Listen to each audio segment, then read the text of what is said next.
All right. Hello and welcome into Sports Talk on a Budget. It is Tuesday, October 21st, year of our Lord 2025. Going live here today. Had some issues basically recording otherwise and having some camera issues recording otherwise. So we're just going to go live today and see how it goes. So wanted to start off with just the topics for the day. But before I get to the topics, like I said, this is Sports Talk on a Budget. I've recorded many videos, both podcasts and videos. So please go ahead and like and subscribe to those videos when you get a chance. But either way, like I said, this is Sports Talk on a Budget. Please go like and subscribe right down here on YouTube if you like the video version. However, if you like the audio version, please go ahead and like and subscribe on places like Spotify, Apple Podcasts, Amazon Music, or pretty much wherever you get your podcast. With all that being said, let's go ahead and dive into the show. So, as I mentioned, wanted to go over the topics. We have 4 topics a day, 3 in the NFL and 1 in baseball. So, if you've listened to me or see me in the past, I don't talk a lot of other sports other than football, but wanted to talk about baseball today. So, let's go ahead and look at our topics. First topic is going to be so we're going to start with college football. Billy Napier was fired at Florida, another big time program, fires another coach. Want to talk about what or who could be next, what teams or coaches could be fired, or what teams could be firing their coach, and what coaches could be fired next. And also want to talk about what are the top available jobs right now. A lot of people think it's Florida. A lot of people think it's Penn State. What are the top available jobs right now? So wanted to get into that as well. But that is going to be my first topic. Second topic is going to be my NFL power rankings. We're more than a month into the NFL season. So I thought it'd be a good time to give you my top 10 in the power rankings as well. So I'm going to give you my top 10 NFL power rankings. And then my third topic, I'm going to move over to baseball and talk a little bit about the World Series that starts on Friday. It is going to obviously be between the Toronto Blue Jays and the Los Angeles Dodgers. So that'll be interesting to see as well. I'm going to give you my full preview and prediction on that. And then we will end my show as we always do with my week 9 college football picks and my week 8 NFL picks. And that is on a segment called Kody's Covers. So with all that being said, let's go ahead and dive into the show. So first topic, as I mentioned, Billy Napier out at Florida. He was 3-4 on the season and 3 losses in conference. I believe they were 2-3 in conference. They'd have that win over Texas, and then they got the win over Mississippi State this past weekend. So just not good enough at Florida and never really got going under Billy Napier. They had a good stretch to end the season last year, but that was after he was on the hot seat, and there was a ton of hot seat talk to begin the season last year as well. And then this season started, and it was a year out of hell. You start off 1-3 to start the season with a loss at home to a South Florida team who was a really good team and is probably going to be the group of 5 representative in the college football playoff, but still a team that you should not be losing to at home if you're Florida. And so Florida pulls the trigger and they fire Billy Napier. Like I said, that had to happen. It was just something that definitely needed to happen. It was something that you couldn't avoid at this point because they were not a dead program, but they were not very good and they were not winning at the rate that he should be there. And there was no real momentum. They were doing decent in recruiting, but it wasn't showing up on the field. So it was just time for Billy Napier to be fired and to be out at Florida. To be honest, I'm kind of shocked and surprised he lasted this long as the head coach of Florida. But either way, Billy Napier is out in his, I believe, 5th season at Florida. And he only really had, I think, a couple winning seasons at Florida as well. So not a good tenure for Florida, not a good tenure for Billy Napier. And after they fired Dan Mullen a handful of years ago, they thought they found their guy from Louisiana Lafayette in Billy Napier. That was clearly not the case, and it was a disaster most seasons. Then it was good. But where do they go from here, and kind of who do I think could be next on the chopping block? If I'm Florida, my first call, and I think most people are saying this right now, my first call is to Lane Kiffin. Lane Kiffin needs to be your first call. He needs to be the guy that you get on the horn first, because what Lane Kiffin has done at Ole Miss is what you would take at Florida right now, and he could do even better at Florida in this situation. Now, with NIL and the transfer portal, the gap has kind of been closed between the haves and the have-nots in college football. And not saying that Ole Miss is a have-not, but I believe you can achieve more things at the Florida job than you can do currently at the Ole Miss job. And I believe Lane Kiffin, and I think if you asked them this off the record and maybe just ask them this to be 100% completely honest, I believe he's kind of got everything out of Ole Miss that he can. I don't know if there's anything more that you can get out of Ole Miss at this point.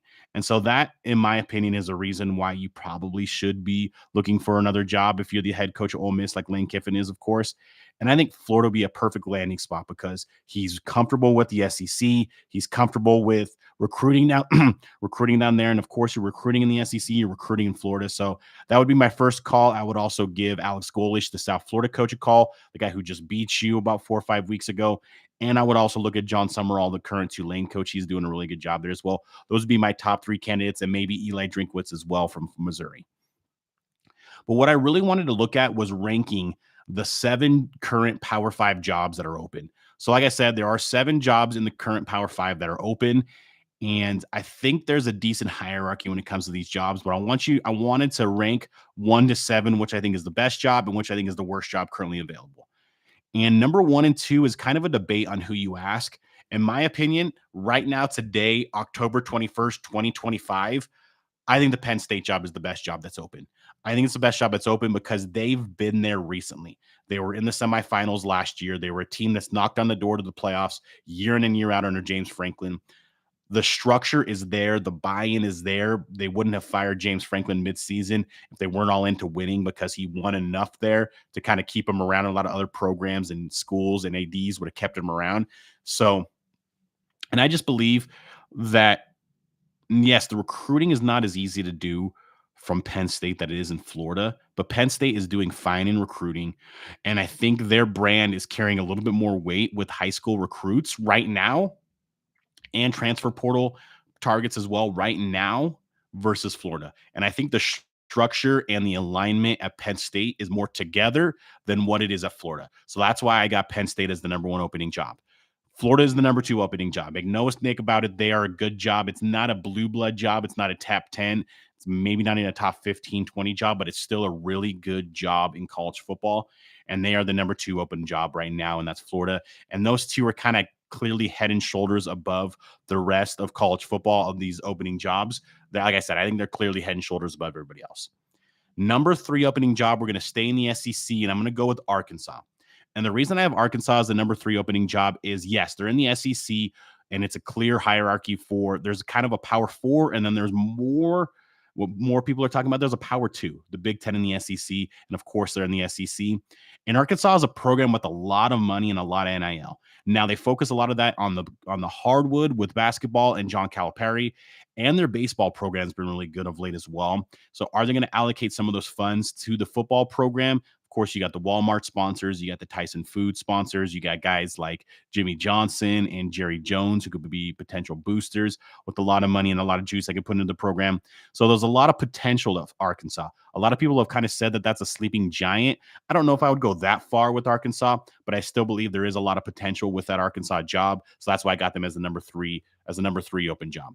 The number 4 open job, and we're going to go outside the power 2 there, and I'm going to go to Virginia Tech. Virginia Tech was a team under Frank Beamer that was a legit title contender for many years, and they were one of the best teams in the conferences that were in, whether it was the ACC or the Big East. But they were a top 15 program under Frank Beamer for a very long time, and those days are long gone from Virginia Tech. But I do believe that they are starving for those days to come back. So I think the buy-in there from Virginia Tech is going to be more than some of these other programs left. That's how I got Virginia Tech as the number 4 open job on the market right now. Number 5, we're going to stay outside the power 2, the Big Ten and the SEC, and we're going to go to the Big 12. And I have Oklahoma State. Oklahoma State is one of those programs under Mike Gundy that kind of reached the heights that they were going to go. They were making New Year's Six Bowls. They were making BCS Bowls, and they competed to get to national championships, even though they never got to national championships. They won a couple of Big 12 titles, but still never kind of reached the full mountaintop that they wanted to. But in my opinion, I kind of thought that they reached the mountaintop, that was their ceiling. I thought they reached their ceiling, even thought they could go higher. I thought they reached their ultimate ceiling there. But either way, Oklahoma State, I think, is still a good job. The Big 12, there's no top dog. I think we all thought it was Texas Tech, but maybe that's not the case. They could still be vulnerable on a week-to-week basis, as we saw last weekend with Arizona State. So there's no real top dog. It's kind of just a congested mess at the top in the Big 12. I think Oklahoma State, with the right coach and the right backing from that program, can get to that level as well. So that's why I got the Oklahoma State job as the 5th job ranked on here. The 6th job I have is going to be UCLA. And so we will move back to the power 2, and we'll move back to the Big 10. The reason I have UCLA this low, now I think they're going to give the job to Tim Skipper because what he's done to change this program around. But I still think there's a little bit of a jury is out there for them as well. But I think they give the job to Tim Skipper, and I think they keep Jerry Neuheisel as the offensive coordinator. But what is the buy-in at UCLA? It's clearly a basketball program. Everybody's known that for a very long time. So what is the buy-in at UCLA? How much do they care about the football program? How much do they care about competing in football? And how far are they behind the mid-tier in the Big Ten? We know they're behind the top tier in the Big Ten. How far are they behind the mid-tier? Because you have the big three at the top right now, which is Ohio State, Indiana, Oregon. And then you kind of have the mid-tier, which is USC, Michigan, Washington, Nebraska, and that's kind of what it is. Maybe Minnesota and Iowa are in there as well. And then you have the lower tier. They're currently on the lower tier. They're better than programs like Northwestern. I'm sorry, not Northwestern. They lost Northwestern. They're better than programs like Wisconsin right now and Rutgers and even Maryland. But can they get themselves to the mid-tier, which is really where you want to be, of course, in the Big Ten, because you could still kind of compete for a college football playoff as the mid-tier. So how far are they behind there, and how much is the buy-in in football for UCLA? That's a huge question mark, and that's why I had them as a 6th program. And the 7th and final opening job, in my opinion, is going to be Stanford. Stanford, now they've got a huge influx of money. They just got $50 million from a booster a couple weeks ago. They have Andrew Luck as their GM right now, so that's a huge step as well. But this is a program that has kind of been wandering in the wilderness ever since Jim Harbaugh left, and then they had a few good seasons under David Shaw, but even at the end of the David Shaw era, it got real bad there as well. So where is this program at, and what is this program ceiling? Because a lot of people are like, okay, well, maybe they're better than they are because of what Jim Harbaugh did. But maybe that was just an anomaly. Maybe that's who they are before Jim Harbaugh and before those couple of years of David Shaw. So where is this program? What is the ceiling for this program? And where do they go? Do they stay in the ACC? It's still a weird relationship them and Cal have with the ACC being basically next to the Pacific Ocean, pretty much. They could see the Pacific Ocean. If you go to the top buildings in that area and look out your window, you could see the Pacific Ocean. So it's weird. You're playing in the Atlantic Coast Conference, but that's a conversation for another day that we've already had. So that's my ranking for the top 7 jobs. I would love to see in the comment section, maybe after the live video, what's your top jobs out there. But either way, those are my top jobs in college football, my top available jobs, the ranking that I have for the top 7 available jobs. Now we're going to go ahead and move to the NFL, and I'm going to give you my NFL power rankings. I'm not going to go 1 to 32 because, quite frankly, I don't have that kind of time, and I just don't care about the very bottom of the NFL. So I'm going to give you my top 10 teams in the NFL and my NFL power rankings, starting with the number 1 team. And if you would have told me I had this as my number 1 team on October 21st in my NFL power rankings, I would have laughed you out of the building if you told me this before the season. But my number 1 team in the NFL in my power rankings currently right now is the Indianapolis Colts. And the reason I have the Indianapolis Colts there is their offense is humming behind Daniel Jones. Jonathan Taylor is the offensive player of the year and an MVP candidate right now, in my opinion. And the weapons, Tyler Warren has been a slam dunk for them as their first overall pick, the tight end out of Penn State. Michael Pittman, Alec Pierce, Josh Downs. They have a really good fire. They have a lot of firepower in offense, and they're using it at their disposal. They went out and absolutely hammered and pushed around the Los Angeles Chargers on Sunday, and they're a team that's getting better and better week after week. And the defense is getting better. If the defense can play just consistent football with what they have on the offensive side, this team is going to be a threat to win a lot of games and potentially get to the Super Bowl out of the AFC as well. The number 2 spot, I'm going to go with the Detroit Lions. Now, I know the Detroit Lions have 2 losses. They lost their first game and they lost last week against the Kansas City Chiefs. But what you saw from the Detroit Lions last night is when they hit their top gear, especially on offense, they have the highest gear and I think the highest ceiling of any team in the league on offense with what they have at the running back position, the offensive line, and then, of course, with Jared Goff and Amon-Ra St. Brown and some of the other wide receivers and even Sam Laporta at tight end. So their top gear, I believe, is just higher than most teams in the league. So that's why they have them at number 2. At number 3, I'm going to go with the team that they lost to last night, and it was not a great showing for this team, but it's still a team I believe in because of their quarterback, and I believe in their head coach as well, and that's the Tampa Bay Buccaneers. The reason I have the Tampa Bay Buccaneers at number 3 is because of the quarterback mainly. I think Baker Mayfield, even though he struggled last night, is still the leader in the clubhouse to me for MVP. Now, the injuries are starting to mount up. Emeka Egbuka did come back. Mike Evans did come back last night, but got re-injured and is probably going to be out for the year. Chris Godwin is still kind of coming back from the injury he suffered last year. And then they're banged up at the running back position. But if they can get Some of their guys fully healthy, like Bucky Irving, like Chris Godwin, Emeka Egbuka, they could be really dangerous on the offensive side. That defense under Todd Bowles, I still think can play winning football when they need to. So that's why I have the Tampa Bay Buccaneers at my number 3 spot. At my number 4 spot, we're going to stay in the NFC and we're going to go out west, and I have the Los Angeles Rams. Now, it's interesting. The Los Angeles Rams were outgained by the Jacksonville Jaguars on Sunday in London, but still won the game 35-7. They still hammered the Jaguars. They still are a team that is really, very well coached, second best coach in the league, in my opinion, in Sean McVay. They still play really good offense behind Matt Stafford. When they get Puka Nacua back, they're one of the best, most firepowered offense in the entire league. And Kyron Williams is playing well. They're getting contributions from their tight ends also. And that young defense can get better and better each week. So I think this team, when they're fully healthy and ready to go, is one of the best teams in the league. So go ahead and give me the Rams at number 4. Rounding out my top 5, I'm going to go with the team that's always up there, it seems like, in the last decade, and that is the Kansas City Chiefs. The Kansas City Chiefs still have 3 losses. They still were not great in those games either. But now they're starting to get things together. We saw this 2 weeks ago in their win, and we saw this last weekend in their win of the Raiders. They're getting things together. They're getting things right. They're getting guys healthy and back. Rashee Rice played his first game this past weekend and looked really good. Not Marquise Brown. Xavier Worthy is healthier now and is looking really good.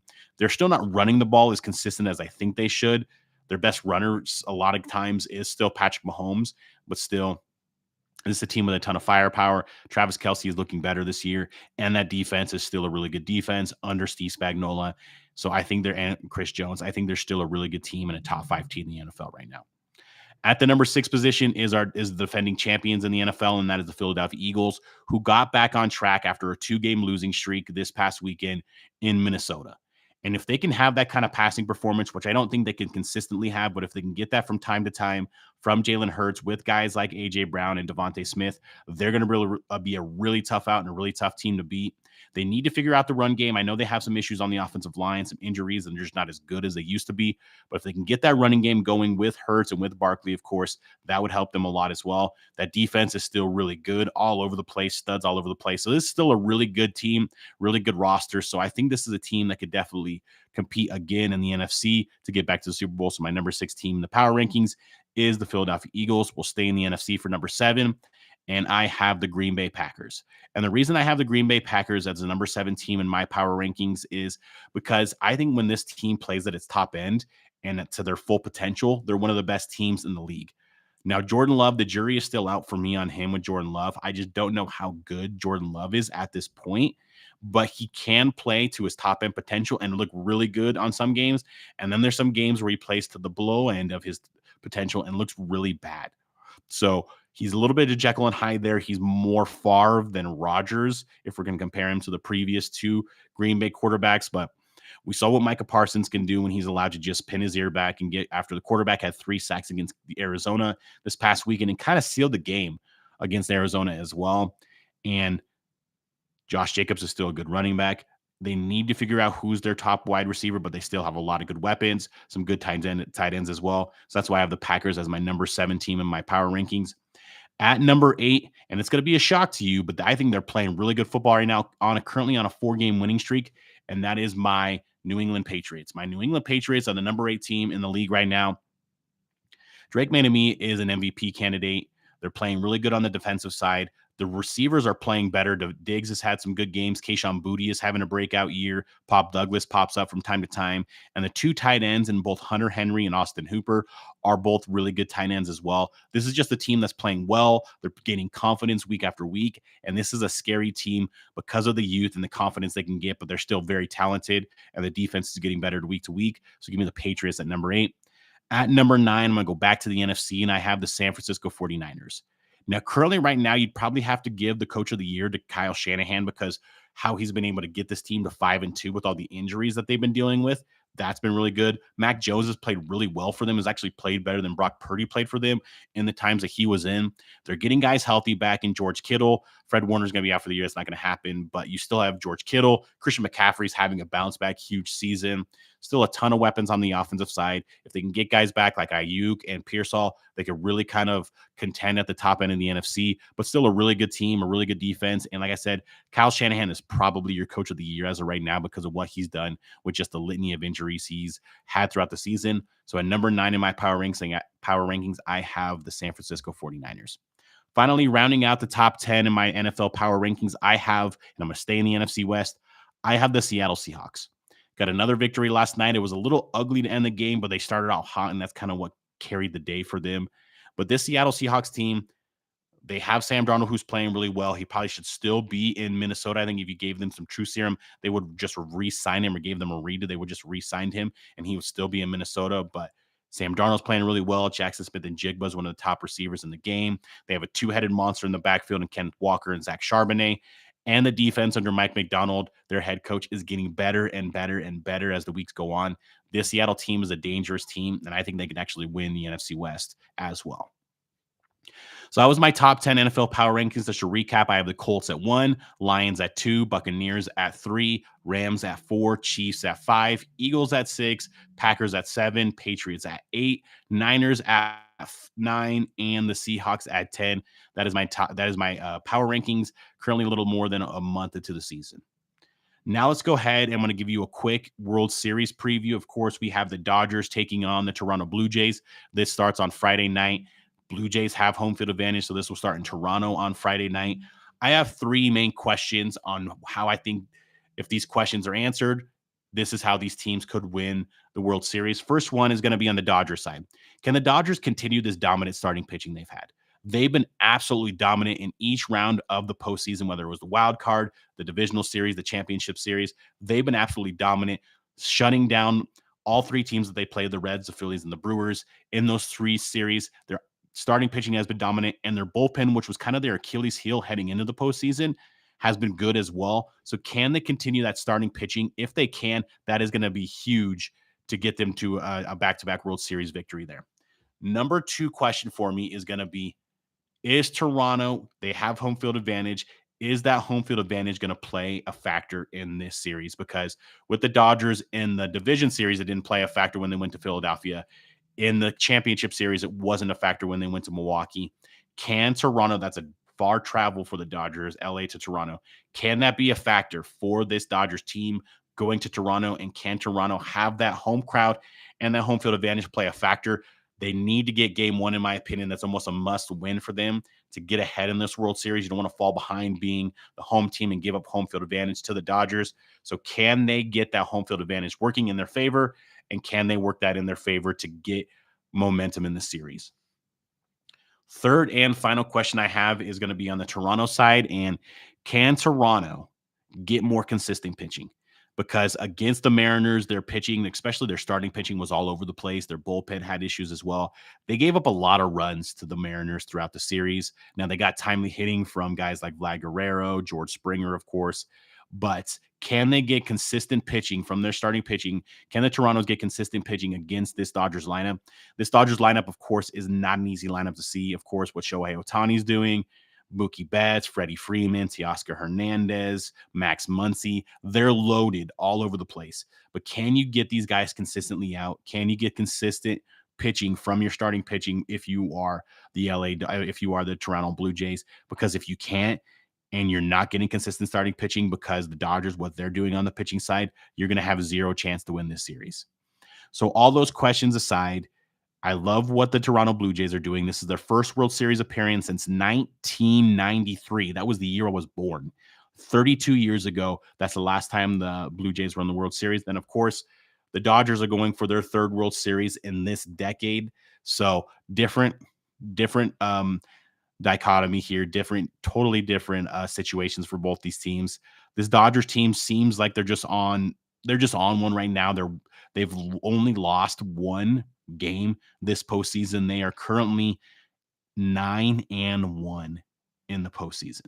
They're 9-1 in the postseason. They swept the Reds in the divisional series. They only lost 1 game to the Phillies in the championships. They swept the Reds in the wild card series. They only lost 1 game to the Phillies in the divisional series and swept the Brewers in the championship series. They're hot. They're just on a run right now. I think they will lose a few games in this World Series because I think the offensive firepower of this Blue Jays team, and having home field advantage will get them a couple victories. But I think if the Dodgers win the series, give me the Dodgers in 6 to win the World Series and go back-to-back and win their 3rd World Series in this decade. Finally, let's go ahead and end my show as I always do. If you watch or listen to this show, I end my show with my top college football picks and my top NFL picks in a segment I like to call Kody's Covers. So here is Kody's Covers Week 9 College Football Edition. We're going to start in the SEC, and we have number 8 Ole Miss and number 13 Oklahoma. Oklahoma is currently a 4.5-point favorite in this game. Now, Ole Miss is coming off a loss at Georgia where they kind of controlled the game for a lot of that game, but just couldn't finish it off. Couldn't kind of cut the head off the snake of Georgia and couldn't get that victory on the road at Oklahoma. Tough place to play. But Oklahoma, their offense, I know they scored 27 points last week against South Carolina. South Carolina is a dead team. Like that team is done. They've kind of already hit the offseason, it seems like, with that team. So not really going to take too much from that game. I just don't think Oklahoma can score with this Ole Miss team. So I think Ole Miss definitely covers. I think they can win this game outright. So give me Ole Miss plus 4.5 in this game. Now this is a group of 5 game. This is one of the better group of 5 games out there. And that is number 18, South Florida at Memphis. And South Florida is currently a 4.5-point favorite in this game. Now this game had a lot more juice before what happened last week. Memphis quarterback went out. So now this game doesn't have clearly as much juice. Their backup quarterback did not look good and they lost on the road to UAB after UAB just fired Trent Dilfer. So that was not a good look for Memphis. This game lost a lot of its juice last weekend with that loss, but still, Memphis is still a good team. They're still a well-coached team, but this USF team, I think, is just head and shoulders above every other Power 5 team in the country right now. So give me South Florida to win. Give me South Florida to cover. South Florida minus 4.5 is the play there. Then we're going to go back to the SEC, and we have probably the game of the weekend, and this is number 15, Missouri at number 10, Vanderbilt. And Vanderbilt is currently a 2.5-point favorite. Yes, you heard that right. Top 10 team Vanderbilt, and they deserve to be top 10. You can make an argument that they should be ranked even higher. But either way, Vanderbilt, 2.5-point favorite at home. They're coming off of their victory against LSU, where Missouri's coming off of a victory at Auburn, where they had to go to double overtime. It was an ugly game, not exactly their best performance. This Vanderbilt team, they're kind of like the Michigan teams we used to watch. They just know who they are. They know their identity. They know who they are. They're going to run the football with their running backs. They're going to run the football with Diego Pavia. They're going to play tough physical defense, and they're going to push you around. And if you can't stand with them and get pushed around or push back for 4 quarters, they're going to beat you. And that's what they did to LSU, and that's how they beat LSU. And I believe that's what they're going to do this Saturday to Missouri. So give me Vanderbilt to win. Give me Vanderbilt to cover. Vanderbilt minus 2.5 is a play there.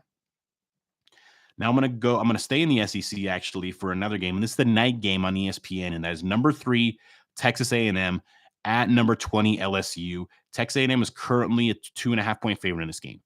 Now LSU, this is an interesting thing for LSU right now. Is Brian Kelly coaching for his job the rest of the season? Because it's starting to feel like that. But good thing for LSU, I believe they're 20-1 or 20-2 at home at night under Brian Kelly. So that's huge. They play much better at night at home. LSU at night, everything. I've never been there, but I've heard things. It's hard to play and it's hard to win. It's hard to go in there and win. So that's going to go well in their favor. But this Texas A&M team is playing really well. The defense under Mike Elko is getting better and better each week. This offense with Marcel Reed and the 2 wide receivers that they got in the offseason, they're playing really well as well. I just think this Texas A&M team's better. I don't know what the buy-in factor is currently right now at LSU. So I think they're going to lose. So give me Texas A&M to win. Give me Texas A&M to cover. Texas A&M minus 2.5 is the play there. Final pick in college football. We're going to go to the Big 12, and we have Houston at Arizona State. Arizona State just came off a huge victory. Number 24, Arizona State just came off a huge victory last weekend at home against Texas Tech. They're currently a 7.5-point favorite in this game. Houston is 6-1. That might be the most quiet 6-1 you've ever seen. Houston is 6-1. I'll say that again. Currently, Arizona State is 5-2. These teams are both still alive in the Big 12 race to get to the Big 12 championship and get to the college football playoff. Houston is a team, though, when they've come up against good teams like Texas Tech, they've kind of been hammered. So I don't know what to make of this team, but Arizona State is a team that's been super inconsistent. They look great one week, and then they look bad one week. They look great the next week, and then look bad next week. Sam Levitt still isn't 100%. Don't know what to make of the defense of this Arizona State team as well. So I think Arizona State wins this game at home, but I think Houston will cover. Give me Houston plus 7.5 in this game. Now we'll go ahead to my NFL Week 8 Kody's Covers, and we're going to start with the Vikings at the Chargers, and the Chargers are currently a 2.5-point favorite in this game. I just don't like a lot of what the Vikings are doing. Their defense isn't playing nearly as well as I thought they could under Brian Flores, but it's probably more about the offense there. Carson Wentz, whether it's Carson Wentz or JJ McCarthy, they're just not playing consistently good football. And I just don't know how you don't with Justin Jefferson, Jordan Addison, TJ Hawkinson, and that just the weapons that they have. I don't know how you don't play consistently good football at the quarterback position, but they're just not. So don't like what I've seen from the Vikings, and the Chargers need to bounce back. You started off 3-0, 3 wins in the division. Now you've lost 3 games. You need to bounce back. You need to get back on track. I believe they do this weekend. Give me the Chargers -2.5 to win and cover this weekend. Then we have the Bills at the Panthers, and the Bills are a 7.5-point favorite in this game. The Panthers are quietly have won 3 games in a row. They're 4-3. They're a team that has belief. They're still a young team with belief. Bryce Young did get hurt in that game, but I think he will be back for this game. Rico Dowdle has been a revelation for them at the running back position. They're getting better contributions from the wide receiver position. Xavier Legette has woken up. Of course, Tetero McMillan, their rookie wide receiver, is playing really well. And this Bills team, they're coming off of 2 losses, one at home to the Patriots, one on the road to the Falcons. What is this team right now? What is this team right now? Because they've sputtered the last couple of weeks. I think 7.5 is too much for them to cover. I like the Panthers to cover at home, but the Bills to win. But give me the Panthers plus 7.5 in this game. Number 3, we have the Cowboys at the Broncos, and the Broncos are currently a 3.5-point favorite in this game. The Broncos stole a game. They stole a game against the Giants this past weekend. Their defense is really good. Their offense played awful for 3 quarters. Bo Nix was awful for 3 quarters, and then they turned it on that 4th quarter, scored 33 points, and had one of the better comebacks you'll ever see in your life. But I still think there's a lot more issues with this Broncos team. And this Cowboys team, they may not play great defense, but they can score. And now that CeeDee Lamb is back to go with George Pickens, Ferguson is having a really good year. Javonte Williams has been really good for them at the running back position. Dak Prescott's an MVP candidate, in my opinion. I just think this Cowboys team is going to score and make this game close. So give me the Cowboys to cover. I think the Broncos probably do to win the game outright, but the Cowboys plus 3.5 is a play for me there. 2 more picks. We're going to go to the sort of revenge game here. We have the Packers, who are a 3.5-point favorite in Pittsburgh against the Steelers. And yes, you had that right. The Steelers with Aaron Rodgers, who was obviously the Packers quarterback for more than a decade.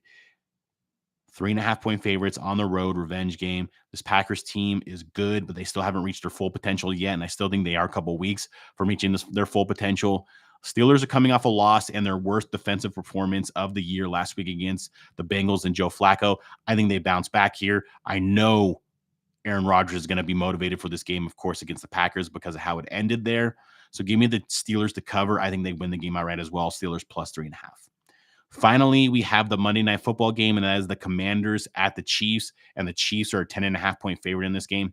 10.5 is a lot in the NFL. It's not a lot in college football. It's a lot in the NFL. So that is a lot. That's a big spread for the Chiefs, but the Commanders, the magic is gone. The defense is bad. The offense is kind of just sputtering around. Jane Daniels got hurt again last weekend. Terry McLaurin's not back. We'll see if he's back Monday night. Deebo Samuel was out this past weekend as well. Bill Krosky-Merritt is a good player. He's not a great player, and he can't carry your offense. So I think the magic is kind of out for Washington, and the Chiefs have gotten their mojo back. They're at home. This is a Monday night, so the extra rest this past week as well. They're not opposed to running up the score at times. So I think the Chiefs win. I think the Chiefs cover. Give me the Chiefs minus 10.5 here.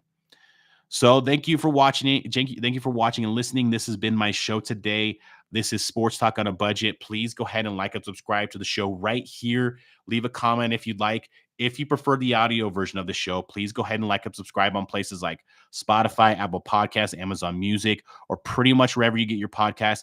Thank you again for watching and listening, and have a great day.